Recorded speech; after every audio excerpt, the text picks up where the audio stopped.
Welcome to the History of European Theatre podcast, and thanks for joining me on this journey through millennia of theatrical history. Episode 138, A Knack to Know a Knave. Laugh at the faults and weigh it as it is.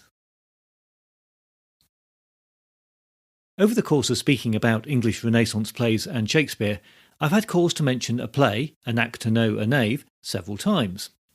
Most latterly because it is thought to include references to the Taming of the Shrew and Titus Andronicus. And prior to that, in the season on the early Renaissance theatre, it had a mention as one of the plays performed at the Rose Playhouse as recorded in Henslowe's diary.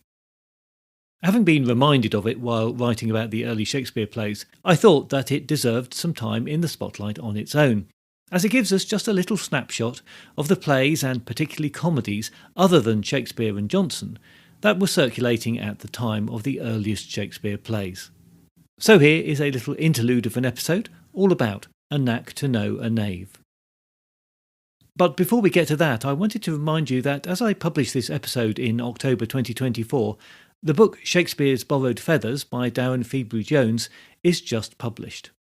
I spoke to Darren about his work on how the text of early modern plays can be analysed to provide suggestions about which collaborators wrote particular passages of a play.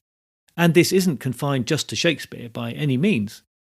For example, Darren has used the same database and analytical tools to identify Henry Porter as a possible collaborator with Christopher Marlowe on Dr. Faustus.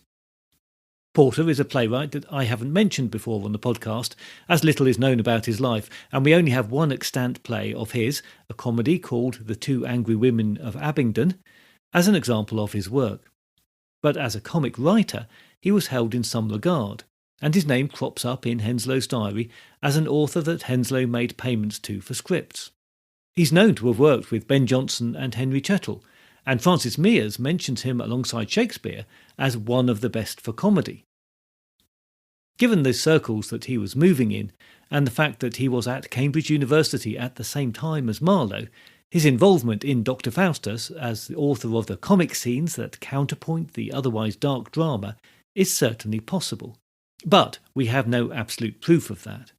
Textual analysis can only give us an idea of the nature and the extent of collaborations in the period, with varying degrees of certainty. But I do think it's still a very worthwhile exercise, given the murky waters that we are looking into here. Henry Porter is yet another one of those early modern playwrights who met with a violent and premature end. On the 7th of June 1599, he died at the hands of John Day, who was almost certainly another playwright in Henslowe's employ. 24 hours after the killing, Day was tried at the Southwark Assizes and pleaded manslaughter on the grounds of self-defence, just about the only plea that meant he might escape the death sentence for the killing. The court records show that Day killed Porter by a mortal wound to the left breast with a rapier to the value of 2 shillings. The rapier was the fashionable accessory of its time, and most men carried one of them with them in town, so nothing particularly strange there. Day claimed that he ran from Porter until he came to a wall and was forced to stand his ground and fight. Although there's no record of a formal pardon, it seems that one was granted, so the court must have decided that his self-defence was justified. There's no evidence that Porter or Day ever worked together, or if the fact that Porter signed Henslowe's diary for an IOU just days before these events is of any significance. Porter's presence in the record remains very slight, and Day is now only remembered for these events and the fact that Ben Jonson described him as a rogue and a base fellow. As Darren notes in Shakespeare's Borrowed Feathers, it's important that we try to substantiate claims of authorship and collaboration based on textual analysis by also using other evidence from the record, and do what we can to unpick truth from fiction. Certainly that is no easy task, but it does make for a fascinating read, and if you're interested in getting a lot deeper into this kind of discussion, Shakespeare's Borrowed Feathers is a great place to start. If you haven't listened to it already, or you want to revisit my conversation with Darren about the book, you can still find it on the podcast feed as episode 126, that's season 6, episode 13. And now, let's get on with A Knack to Know a Knave. It is from Henslowe's diary that we first hear of this play, when he said, N.E. Received to A Knack to know a Knave, 1592, 10th of June, £3 and 12 shillings. As you probably now know, takings of this level suggest a full house at the Rose, which, although fairly typical for a premiere production, must have been gratifying for all who were concerned with it. In the period covered by Henslowe's diary, the play went on to be performed 7 times, but its afterlife doesn't seem to have been the rip-roaring success promised by its strong opening. The play was performed 3 times in June 1592, including that first performance, and it then made a return in January 1593, when it was performed 4 times. The end of June was the end of the theatrical season, with the Rose being closed until the autumn, so the gap in the performances is not really as large as it looks on paper. However, that return in January is a bit surprising. Usually, the same play was only performed once a week at most, even if it was a very popular one. Yet, A Knack to know a Knave was performed on the 1st, the 3rd, the 13th, and the 24th of January. And what is even stranger is that, judging by the receipts, the Rose was only half full at best on each occasion. Why the players kept performing this play is just part of the mystery about it, that we have to try to work through now. There is a little confusion about the dates in this case. It seems likely that Henslowe, or his scribe, updated the records of performances and takings not day by day, but in blocks and groups, sometime after the performances. Probably, the record book that we now call the diary was a summarising of some other form of record of the box office receipts that is now lost. The archaeological digs at the sites of the Southwark Playhouses found many fragments of ceramic money boxes, which held the coins collected at each entry point to the theatre, and at the entrance to the inner areas where an additional fee had to be paid. These, it seems, were then taken to the box office and smashed open to recover the takings. It's possible, but not certain, that this was where the term box office originated. The first recorded use of that term was in 1741, but it isn't unreasonable to suppose that it had been in use for quite a long time before that.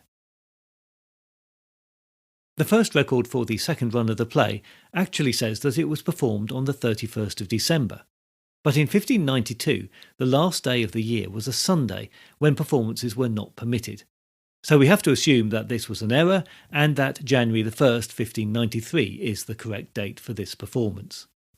Errors like this are not uncommon in the diary. Henslowe was, by our standards, quite a sloppy record keeper, but we should nevertheless be grateful to him for what he did record. His diary is the single most informative document that we have about the London playhouses of this period. As the cusp of the Old and the New Year was part of the extended Christmas holiday period, this play, which is a slightly old-fashioned moralistic comedy, may have seemed very appropriate for the Christmas period, as a bit of fun with a good moral lesson at its heart. It is interesting to note that the players had a very busy start to the year. They also performed for the court at Hampton Court that day, just a short trip up the River Thames from Bankside, but probably not the most pleasant of experiences. At that time of year, the weather would have been cold or wet or both, and darkness would have been gathering by the time they finished the afternoon performance and started making their way upstream. Tackling the Thames in a small rowing boat must have been quite a difficult experience. However disappointed the players were by that small audience on the first, takings were only 30 shillings, which is not that good for a holiday day. They performed the play again on the 3rd. It seems to have been another disappointing turnout, with the receipts being slightly lower than 2 days before at just 29 shillings. When they played it again on the 13th, the takings were even worse at 24 shillings. Income for the last performance on the 24th was a little better at 34 shillings, but still that's only towards the poor average end of things. Perhaps particularly bad weather was affecting the audience size, or some other factors that are not left in the record kept people away. The records we are left with give the impression that the players believed in the play, but that audiences remained largely unimpressed. It is also interesting to note that with the January 1st entry, Henslowe changes the spelling of the title of the play from Knack, Knacke, to Knack, Knacke. This is not thought to be of particular significance as far as the play is concerned, and just an example of how early modern spelling was not fixed and reflected how individuals heard words pronounced. Perhaps the standard pronunciation at the time was a Knack to know a Knave, or something like that. I am going to stick with the modern pronunciation for the rest of the episode. The play was printed in a quarto edition in 1594, suggesting that it had a good level of popularity. But with the Playhouse receipts not bearing that out, the exact reception of this play remains a bit confusing. The quarto doesn't credit any author, so it officially remains anonymous, but several possible authors have been suggested, Robert Greene, Thomas Nash and George Peele being among the frontrunners. But the style of the play doesn't really sit comfortably enough with any one of them to be attributed to an individual with any confidence. The title page of the quarto edition describes the play as a most pleasant and merry new comedy entitled A Knack to know a Knave, newly set forth as it hath sundry times been played by Ed Allen and his company, with Kemp's applauded merriments of the men of Gotham in receiving the king into Gotham. Which actually is a pretty bad description of the play, and rather focuses on the presence of Edward Allen and Will Kemp as its principal actors as its selling point. However applauded Kemp's merriments were, they are, as far as we can tell, quite a small part of the play, and the inclusion of his name and that of Edward Allen probably tells us a lot about the level of popularity that these two players enjoyed at the time. My qualification there about the scale of Kemp's contribution is because there are numerous questions about the completeness of this version of the play in the printed edition, and I will go on to discuss those. But first, the plot of the play goes something like this. The setting is 10th century England during the reign of King Edgar. He consults the allegorical figure of honesty in an attempt to expose all the knavery that is happening in his lands. This leads us to the old bailiff in the village of Hexham in Northamptonshire. He is very ill, in fact, on his deathbed, and gives his 4 sons the following advice. Carve to yourself and care not what they say that bid you fear the fearful judgment day. Live to yourself while you have time to live. Get what you can, but see you nothing give. In other words, live your life as selfishly as you like and don't worry about the consequences. The old man immediately realises the error of his ways when he sees a devil enter the room ready to carry him away, but it's too late. He is, he realises, damned to ever-burning fire. His sons are undeterred and set out to get what they can from life. Through them, the play criticises and satires every level of English society. Not only is each son working within a different social class, but they represent the city, the country, the court, and the church, thereby taking aim at all the major estates of Elizabethan England. First of the sons is Cuthbert, who decides to trick his way into wealth. He is a con man, a coney catcher in the term of the day. And he tricks a farmer and steals his land and business. When honesty exposes his scams, he is punished by having his tongue pinned to his chest and is made to stand in the marketplace until the birds peck out his eyes. And then there is Perrin, a courtier who misuses the royal seal to his own benefit. When his misdeeds are revealed, honesty sentences him to hang at Tyburn Hill like a commoner, with a cheap rope around his neck. The third son, Walter, is a farmer who treats his neighbours badly, hoards corn, and then sells it to the king's enemies. Honesty sentences him to having his limbs chopped off and for his remains to be thrown into the fields for the crows to feed on his eyes. And finally, there is John, a priest of a puritanical bent, but he is a miser and he avoids giving to charity at every opportunity. For his meanness, honesty decrees that he should be taken out and shot. These punishments are all very cruel, but as honesty says, I warn you all that use such subtle villainy, beware that you like those be found by honesty. While the story of the 4 brothers is being played out, we also hear about King Edgar and his pursuit of a maid.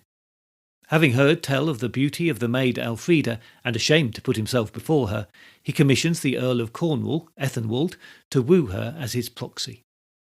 In the course of carrying out his command, Ethelwald falls in love with Elfrida, and they marry.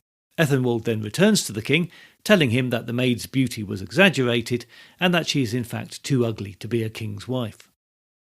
When the king resolves to visit the couple's lands, Ethelwald persuades Elfrida to swap places with the kitchen maid. When the king realises that he has been deceived not once but twice, he resolves to have Ethelwald killed. But the old friar, Bishop Dunstan, fears that the king is turning into a tyrant, and he summons the devil Asmaroth, who convinces the king to temper his anger. The king forgives Ethelwald, pardons him, and releases the couple to enjoy happiness together. The ending of that storyline is one of the problems with the play as we have it. In the script, the king insists that he will never pardon Ethelwald, at which point Dunstan summons Asmaroth. The stage direction is, "Here enter Elfrida, disguised with the devil." And the king asks, "Is this Elfrida?" To which Dunstan says, "This is Ethelwald," and lays his breast wide open for your grace. And the king immediately pardons Ethelwald and Elfrida.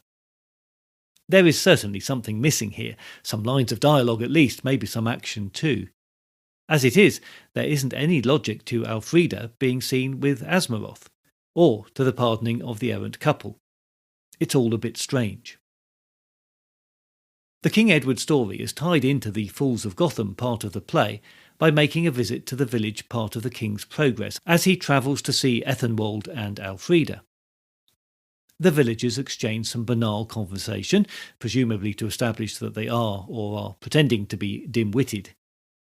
As the king passes, they hand him a petition that asks for nothing but to have a licence to brew strong ale thrice a week, and he that comes to Gotham and will not spend a penny on a pot of ale, if he be a dry, that he may feast. To which the king simply replies, "Well, sirs, we grant your petition." Not a comic line in sight. Again, something seems to be missing here, possibly some extemporising by Will Kemp while he riffed on some aspect of kingship, or the contrast between the highest and the lowest in the lands, or how these villagers had managed to fool a king. All of which, we assume, would have had the audience doubled up with laughter. As with much comedy, you probably had to be there, caught up in the moment to appreciate it. Unfortunately, the printed script does not include any of the promised passages of Will Kemp's performance, so it is assumed that these were improvised by Kemp around the folk tale of the Men of Gotham. That tale stretched back centuries, but had recently been revived into the popular consciousness by its retelling in a chapbook that was published in 1540, which turned it into a byword for cunning behaviour in general and tax avoidance in particular. The tale is of how the villagers of Gotham hear that King John is planning to visit the village as part of his royal progress. The villagers know that this will mean providing food and lodging for the king and his large retinue, which will leave the villagers with no food or money to see them through the end of the year. When the king's messengers arrive to scout out the village and order the preparations, the villagers feign madness, which they do so effectively that the king's men are scared off and ensure that the king goes nowhere near the place. After the introduction of the story in the play With the King's Journey, the script stops abruptly with the stage direction that says, "Enter madmen of Gotham, to wit, a miller, a cobbler, a smith," followed by dialogue. At which point, Will Kemp presumably did his thing. This, and the shortness of the printed play in comparison to other texts of the time, suggests that this is an incomplete and probably poor quality version of the play. The grammar and verse are certainly not standout lines, and some of the scenes are shortened or perhaps very mangled from what the original play probably was. It seems likely that this was a recorded or reconstructed version, and whoever was trying to remember it didn't do a terribly good job. However, we can see in the text that it is highly elusive to other contemporary plays, by Green, by Marlowe, Lodge and Peele, and of course those mentions of the Taming of the Shrew and Titus Andronicus that I've already mentioned. The reference to Titus Andronicus comes in a scene when Alfreda's father invites King Edgar to his house, saying, "As welcome shall you be, as warlike Titus was unto the Roman senators, when he had made a conquest of the Goths, that in requital of his service done, did offer him the imperial diadem."